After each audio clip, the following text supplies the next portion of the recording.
Hello guys, our topic was change in profit sharing ratio among existing partner, under which we have discussed revaluation of assets and reassessment of liabilities. और जब हमने reassessment of liabilities और revaluation of assets इस topic को discuss किया था, तब मैंने आपको बताया था कि इस पर्पस के लिए हमें एक रीवैल्यूएशन अकाउंट प्रिपेयर करना होता है और after preparing revaluation account assets और लाइबिलिटीज को रिवाइज्ड बैलेंस शीट में उनकी एसेट और लाइबिलिटीज की रिवाइज्ड वैल्यू पर शो करेंगे। यानी कि जब भी रिकॉन्स्टिट्यूशन के बाद रिवाइज्ड बैलेंस शीट प्रिपेयर करेंगे तो उस टाइम पे एसेट और लाइबिलिटीज की रिवाइज्ड वैल्यू यानी रिवैल्यूड वैल्यू जो भी होगी उसे आप बैलेंस शीट में शो करेंगे। कब? जब आपने रिवैल्यूएशन अकाउंट को प्रिपेयर किया होगा। लेकिन अब क्वेश्चन ऐसा हो जाए कि रिवैल्यूएशन तो करना हो एसेट का और लाइबिलिटी का रीअसेसमेंट भी करना हो, लेकिन पार्टनर डिसाइड करते हैं कि रिवैल्यूएशन करना है लेकिन इन एसेट्स और लाइबिलिटीज की बुक वैल्यू को अफेक्ट नहीं करना। तो एसेट और लाइबिलिटीज की बुक वैल्यू को अफेक्ट किए बिना हमें रिवैल्यूएशन का इफेक्ट जो भी होगा उस इफेक्ट को रिकॉर्ड करना है। तो when partner decided to record the effect of revaluation without affecting the book value of asset and liabilities, तो इसका मीनिंग ये हुआ कि पार्टनर ये चाह रहे हैं कि जो नई बैलेंस शीट बनेगी रिकॉन्स्टिट्यूशन के बाद यानी प्रॉफिट शेयरिंग रेशियो चेंज होने के बाद जो नई बैलेंस शीट बनेगी उस नई बैलेंस शीट में एसेट और लाइबिलिटीज की जो वैल्यू होगी वो एग्जिस्टिंग वैल्यू ही होगी। यानी कि एसेट और लाइबिलिटीज को उनकी ओरिजिनल बुक वैल्यू पर ही शो करना है, ना कि रिवाइज्ड वैल्यू पर। तो जब आपको क्वेश्चन में कह दिया जाए कि रिवैल्यूएशन हो रहा है, एसेट और लाइबिलिटीज का रिवैल्यूएशन तो हो रहा है और उस रिवैल्यूएशन को हमें रिकॉर्ड करना है लेकिन बुक वैल्यू को अफेक्ट नहीं करना है, तो इट मीन्स होगा पार्टनर ने ये डिसाइड किया है कि बुक वैल्यू जो एसेट और लाइबिलिटीज है इनकी एग्जिस्टिंग वैल्यू को ही नेक्स्ट बैलेंस शीट में नई बैलेंस शीट में हमें कैरी करना है। तो इस पर्पस के लिए हमें क्या करना है, नहीं कि हमें रिवाइज्ड वैल्यू शो नहीं करनी, जो पुरानी ओरिजिनल वैल्यू उसे नई बैलेंस शीट में शो करेंगे। तो इसके लिए अकाउंटिंग एडजस्टमेंट कैसे होंगे, हमें इसका जो रिकॉर्ड करना है, इफेक्ट जो रिकॉर्ड करना है रिवैल्यूएशन का, वो कैसे करेंगे। तो देखो, रिकॉर्ड को इफेक्ट करने के लिए दो काम करने हैं। पहले आपको रिवैल्यूएशन का इफेक्ट क्या होगा वो पता करना है।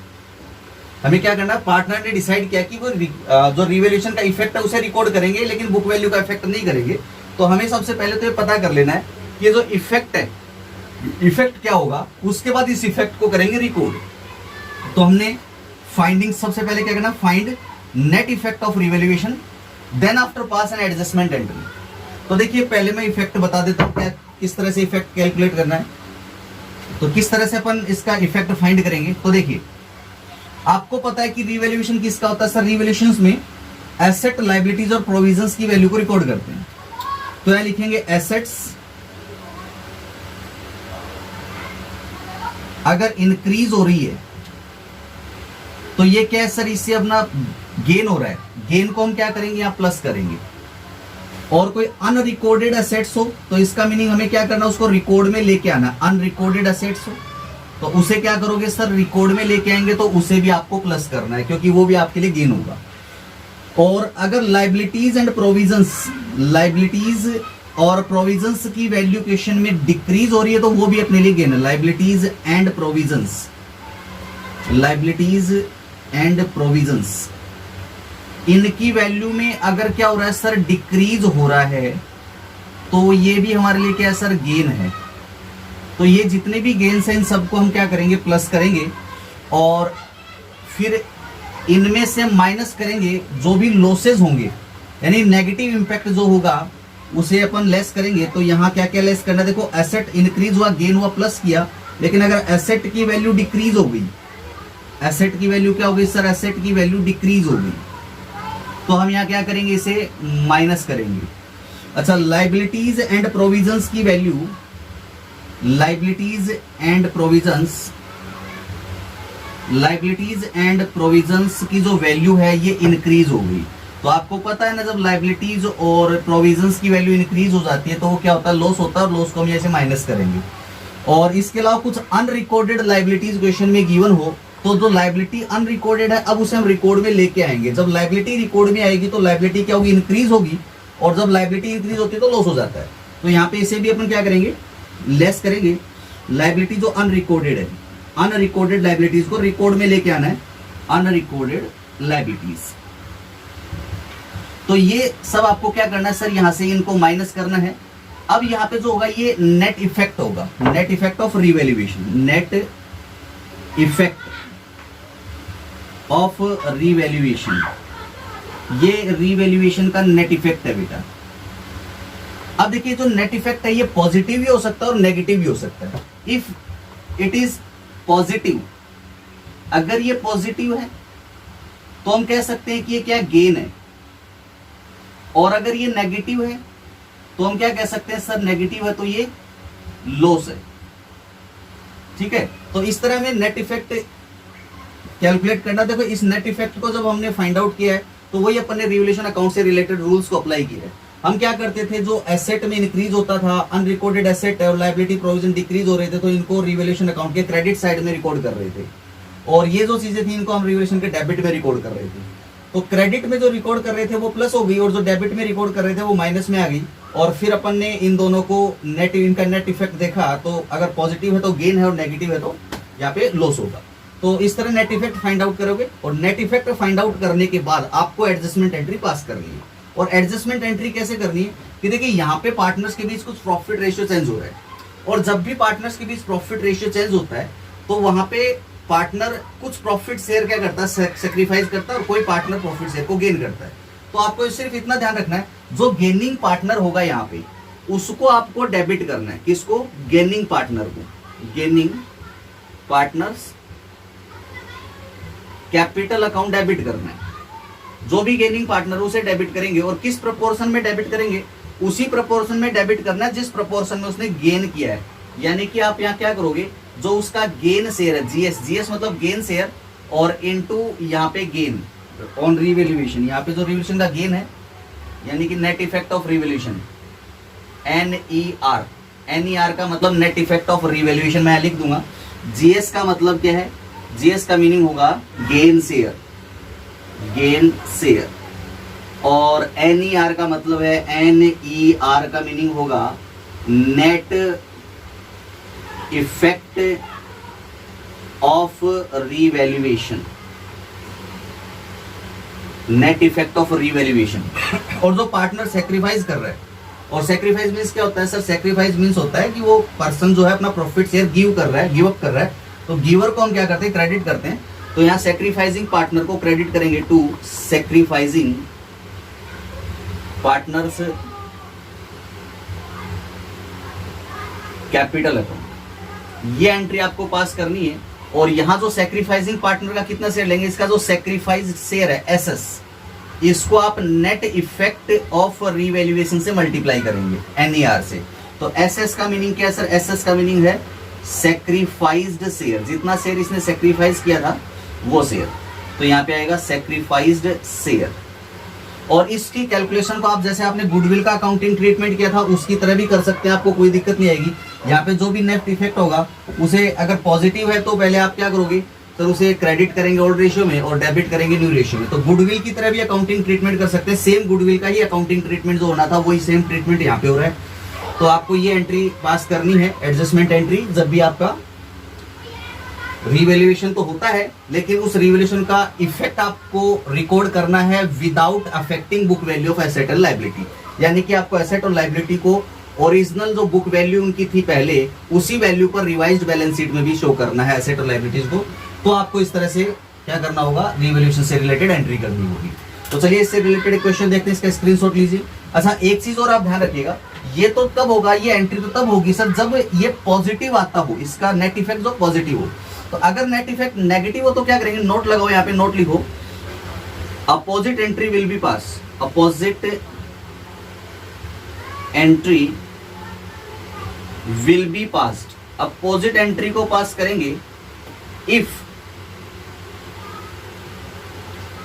Net effect of revaluation NER is negative. अगर ये नेट इफेक्ट जो है क्या हो सर, नेगेटिव अगर है ये नेट इफेक्ट, तो इसकी अपोजिट एंट्री पास कर देंगे, इज नेगेटिव। NER का मीनिंग क्या है, नेट इफेक्ट ऑफ रिवैल्यूएशन।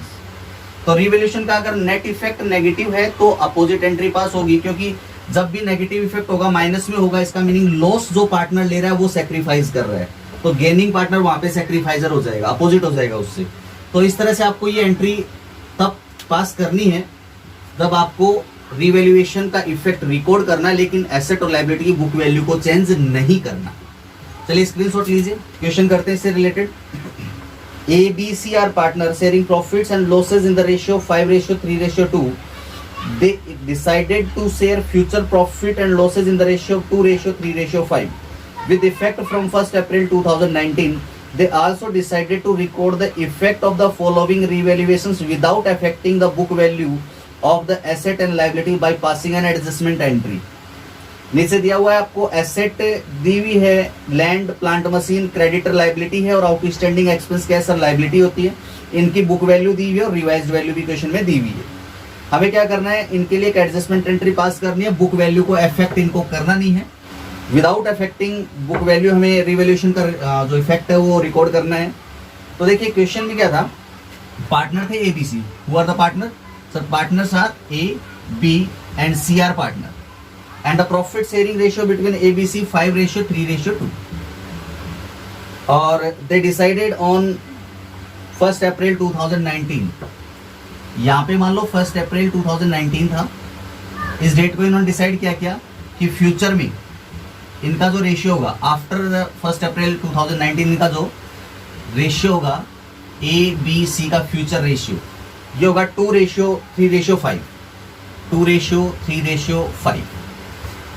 तो यहाँ पे प्रॉफिट रेशियो चेंज हो रहा है। ये पार्टनर का क्या था सर, ये ओल्ड रेशियो था, और ये पार्टनर का कौन सा रेशियो है, ये न्यू रेशियो है। ये ओल्ड रेशियो हो गया और ये पार्टनर का कौन सा रेशियो हो गया सर, ये न्यू रेशियो हो गया, क्योंकि रिकॉन्स्टिट्यूशन से पहले का जो रेशियो वो ओल्ड है और इसके बाद जो रेशियो होगा वो फ्यूचर रेशियो, इसका इनका न्यू रेशियो, फ्यूचर रेशियो इनका न्यू रेशियो होगा। चलिए अब सबसे पहली बात ये कह रहा है कि हमें जो नीचे एसेट और लायबिलिटीज गिवन है इनके रिवैल्यूएशन को रिकॉर्ड करना है, लेकिन बुक वैल्यू का इफेक्ट नहीं करना। तो सबसे पहला काम क्या करेंगे सर, सबसे पहला काम तो ये करेंगे कि नेट इफेक्ट पता करेंगे। तो फाइंड आउट करो नेट इफेक्ट, क्या पता करो sir, net effect of revaluation पता करो, ऑफ रिवैल्यूएशन। और अभी मैंने आपको फॉर्मेट बताया था, उसी फॉर्मेट में हम करेंगे। तो नेट इफेक्ट ऑफ रिवैल्यूएशन जब फाइंड आउट करोगे तो देखिए आपको कौन कौन सी आइटम दिए, सबसे पहले ऐड करना है किस किस को। यहाँ पे दी हुई है लैंड एंड बिल्डिंग, 50 की बुक वैल्यू थी, 5,50,000 रिवाइज वैल्यू है तो इंक्रीज हो रही है ना। तो लैंड एंड बिल्डिंग इसकी वैल्यू क्या हो रही है सर, इंक्रीज हो रही है। तो जब लैंड एंड बिल्डिंग की वैल्यू इंक्रीज हो रही है तो इसे क्या करना है, ऐड करना है, 50,000 रुपीज यहाँ पे ऐड कर दो। ठीक उसी फॉर्मेट में चलना है जो फॉर्मेट अभी हमने लिखा था। प्लांट एंड मशीन दिया हुआ है, प्लांट एंड मशीन की वैल्यू 250 से 240 की डिक्रीज हो गई, तो यहाँ लिखेंगे प्लांट एंड मशीन में, थोड़ा नीचे लिख दे रहा हूँ, प्लांट एंड मशीन इसकी वैल्यू क्या हो रही है सर, डिक्रीज हो रही है। और जब एसेट की वैल्यू डिक्रीज होती है तो क्या होता है सर, लॉस होता है। तो इसको हम क्या करेंगे, माइनस करेंगे 10,000, यहाँ पे ये माइनस करेंगे, और जिसे माइनस करना है उसे मैं क्या कर रहा हूँ, ब्रैकेट में लिख दे रहा हूँ ताकि आपको क्लियर हो जाए कि ब्रैकेट में जो अपन ने स्टेटमेंट लिखा है, ब्रैकेट में जो आइटम लिखा है वो माइनस करना है।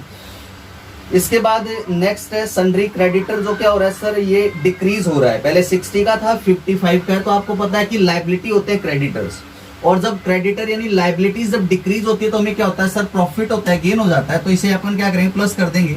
क्रेडिटर्स यहाँ पे क्या हो रहे हैं सर, डिक्रीज हो रहे हैं, और जब डिक्रीज हो रहे हैं तो हमें हो रहा है बेनिफिट, तो हम इसे प्लस करेंगे। कितना डिक्रीज हो रहा है सर, ये 5,000 डिक्रीज हो रहा है, तो 5,000 यहाँ पे प्लस कर देंगे।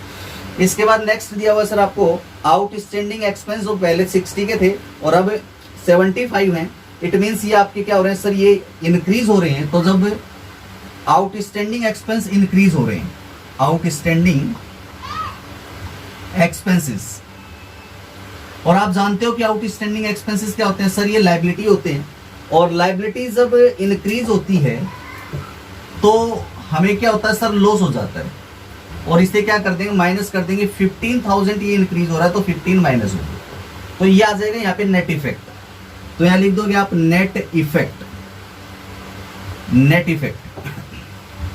तो कितना नेट इफेक्ट आ रहा है देखो, 50 और 55 हो गया, और माइनस क्या करना है, 15 और 10 25। यानी कि 55 में से ये दोनों मिला 25 माइनस करना है, तो 25 माइनस करना तो रह जाएगा 30। तो 30,000 का यहाँ पे नेट इफेक्ट आ रहा है, पॉजिटिव आंसर आ रहा है क्योंकि 55 पॉजिटिव था और नेगेटिव कितना था 25 था। तो 55 माइनस 25 किया तो अपन ने 30,000 का नेट इफेक्ट हुआ रिवैल्यूएशन का। अब इस नेट इफेक्ट से हमें एंट्री पास करनी है। अब देखिए एंट्री पास करने के दो तरीके, जैसे हमने गुडविल के लिए एंट्री पास की थी change in profit sharing ratio के टाइम पे, ठीक वैसे ही अपन इसकी भी एंट्री पास कर सकते हैं और करना भी वैसे ही, हमें वही एडजस्टमेंट एंट्री पास करनी है। तो देखिए मैं क्या करता हूँ, दो तरीके बता देता हूँ। जैसे गुडविल के दो तरीके थे, ठीक वही दो तरीके से अपन इनको कर सकते हैं। पहला जो तरीका है आपका ट्रेडिशनल जो तरीका, वो क्या करना है, उससे आपको सबसे पहले आपको यहाँ पे नेट इफेक्ट के लिए एंट्री पास क्या करनी है sir, gaining partner to sacrificing partner entry pass करनी है। तो पहले पता करो कौन गेनर है कौन सैक्रिफाइजर है। तो देखिए यहाँ पे रेशियो क्या था, ABC पार्टनर थे, who are the partner sir, A, B और C were the partner. And profit sharing ratio इनका ओल्ड रेशियो क्या था सर, इनके बीच ओल्ड प्रॉफिट शेयरिंग रेशियो था A, B और C का ओल्ड रेशियो था 5:3:2, तो 5:3:2। तो टोटल कितना हो रहा था इनका सर, टोटल प्रोपोर्शन हो रहा था 10, टोटल हो रहा था 10। अब देखिए यहाँ पे कितना न्यू रेशियो कितना इनका सर, न्यू रेशियो गिवन है अपना 2:3:5, 2:3:5 और टोटल कितना आ रहा है सर 10। अब देखो इनका टोटल दोनों का सेम है, जब टोटल सेम है तो कोई प्रॉब्लम नहीं है, एलसीएम लेने की कोई जरूरत नहीं है। तो देखो पहले कितना मिलता था सर, 5 मिलता था और अब बी को शेयर, ए को शेयर कितना मिल रहा है, 2 मिल रहा है। तो ए का शेयर क्या हो रहा है सर, डिक्रीज हो रहा है 3 से। कितना डिक्रीज हो रहा है सर, 3। टोटल 10 था तो 10 में से 3 डिक्रीज हो रहा है, तो 3/10 इसका क्या हो गया सर, इसका सेक्रीफाइस हो गया।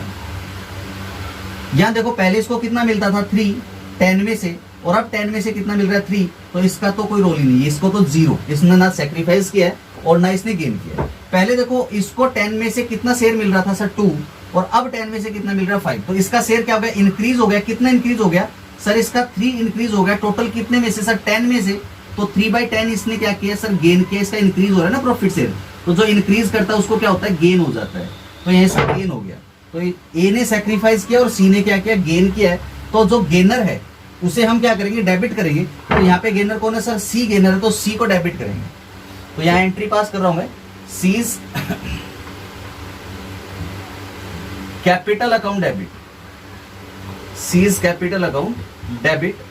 और क्रेडिट किसको करना है सर, जो सेक्रीफाइजर है, who is sacrificer, A is sacrificer, तो ए को क्रेडिट करेंगे टू एज कैपिटल अकाउंट। ए को हमने क्रेडिट कर दिया सर।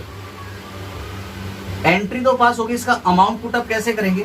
तो देखिए अमाउंट आपको जब पुटअप करना है तो सबसे पहली बात तो इन्होंने कितना गेन किया था सर, इसने 3/10 शेयर का गेन किया था और इसने 3/10 शेयर का सेक्रीफाइस किया था। तो 3/10 शेयर ही आपको इस नेट इफेक्ट में एडजस्टमेंट करना है। तो इस 3/10 को आप इस नेट इफेक्ट से क्या करेंगे, मल्टीप्लाई कर देंगे। 30,000 और यहाँ पे 30,000, तो ये आ जाएगा आपका 3 3 9,000 यहाँ आ जाएगा और 9,000 यहाँ आ जाएगा। तो ये एंट्री आपको इस तरह से यहाँ पे पास कर देनी है। आप नरेशन लिखो तो इसका नरेशन लिख सकते हैं, being amount of gain on revaluation adjusted through an adjustment entry. या नरेशन कुछ भी अपने हिसाब से आप लिख सकते हैं, कोई दिक्कत नहीं। तो एक तो तरीका करने का ये हो गया। और सर दूसरे तरीके से कैसे कर सकते थे इसे, तो यहाँ तो हमें एंट्री याद रखनी पड़ी, और अगर दूसरे तरीके से आपको करना है तो एंट्री याद रखने की जरूरत नहीं होगी। जैसे गुडविल का अकाउंटिंग ट्रीटमेंट किया था, सेम वैसे ही करेंगे अपन। तो देखिए दूसरे तरीके से कैसे करना है, ऑल्टरनेटिव मैं बता देता हूँ इसका। ये ऑल्टरनेटिव है यहाँ पे।